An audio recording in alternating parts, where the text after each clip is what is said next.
Hey guys, Nick Thompson here. I'm just going to show you guys a couple of the new guitars that I have in my collection. I acquired these from a buddy of mine who just kind of had them laying around getting dusty and whatnot. So I finally convinced him to sell them to me, where they will be in a much happier home. Get treated like all these lovely guitars here. This first guitar that I'm going to show you guys, I've already actually done some custom work to both these guitars, so they're both a lot different than when I first bought them. Either way, this guitar here is a Telecaster, a semi-hollow body Telecaster style guitar. This was originally a kit guitar. You just kind of buy them online. They come in, all the parts come individually packaged. You got to put the whole thing together and everything like that. The neck that was on it was kind of rough to play, playability wise, just because it didn't have a good finish on it, stuff like that. So I replaced the neck on it with a guitar neck that I had laying around. None of the wiring is done in this guitar. It's basically just assembled, full assembly of this guitar. It is set up, it does play well and everything like that. It has good action, good sustain, everything like that. Just not wired up all the way yet. I'm going to be getting to that. I'm also going to be putting a lacquer finish over the top of this guitar just to kind of make the shininess of the body match the neck a little bit better. My buddy Trey Crick did the relic finish on this guitar. I think it turned out fantastic. I love the way the body of this guitar looks. He did the backside with a same type of relicing, kind of like a black wood stain, which I really dig. Once again, once it's all clear coated real nice and everything like that, it's really gonna pop the colors in this thing. It's really gonna pop. It's really gonna look nice. I've never had a guitar with this style of bridge on it before. I'm not much of a whammy bar guy.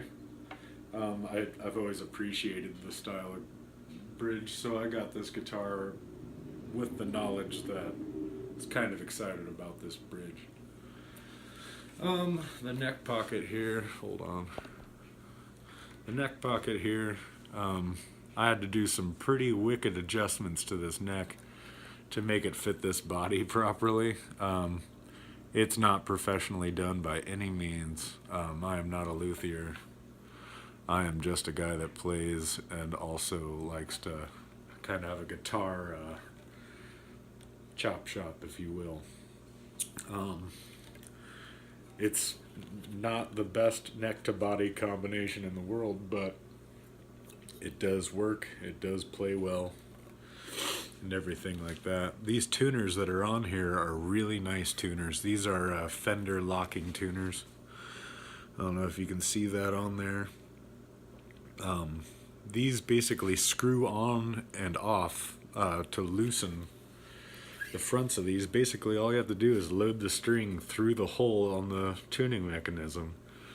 With this back piece loosened, you put the screw through the hole and then you tighten it, and then you can just go ahead and tune. You don't have to do any type of other. It makes changing strings very, very easy on this guitar. I love these tuners. I'd recommend these tuners to anybody. It just makes it easier, simply easier. Either way, that's it for the Telecaster, semi-hollow Telecaster. Very excited about that guitar. Here's the next one.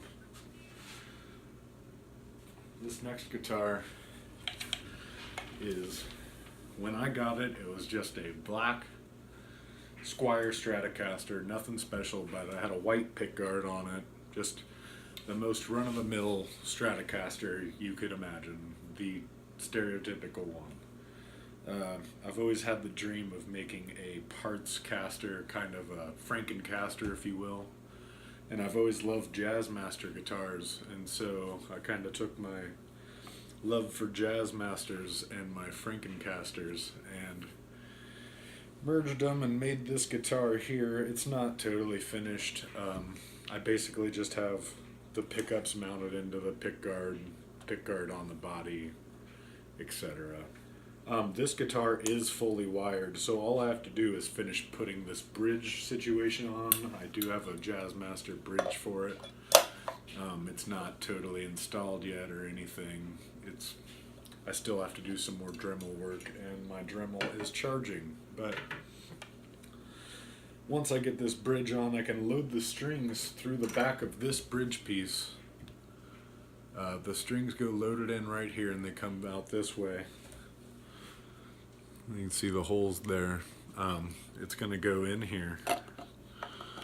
Strings will be loaded through this, and they'll go over the existing Stratocaster bridge that was already here, that has grooves in it for all the strings to come over top of these anyway. And so it'll line up real nice, so I won't have to change my action or anything like that all that much. I won't need much setup adjusting as far as that goes. Yeah, it's just a standard Squier Stratocaster, nothing special about it.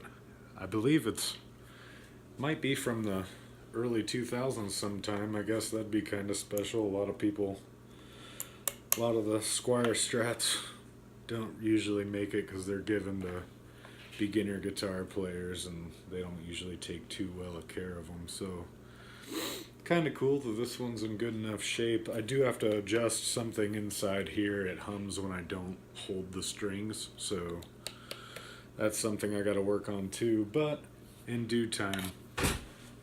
Either way, I'm Nick Thompson. Thanks for checking out these two guitars. I hope you guys have a great day today.